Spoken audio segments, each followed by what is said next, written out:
Hello and welcome to this new video on how to download the Duolingo app. So if you are new, subscribe and press the notification bell icon so you don't miss any upcoming further videos. And let's get started with the tutorial.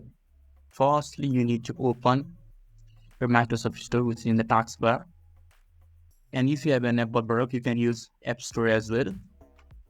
So I'll click on it and then Microsoft Store is open. So in the top, here is a search bar. You can just click here and type Duolingo.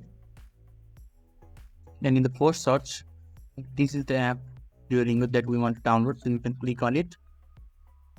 After that, this will show this page, and you can just click on the get button that is on the left hand side. Just press on it, and you have to wait for a few seconds or a few minutes depending on your internet connection for this app to be downloaded completely and successfully. As you can see, the Duolingo app has been completely and successfully downloaded in my device. So I just click on the open button that is shown here, and I'll press on it,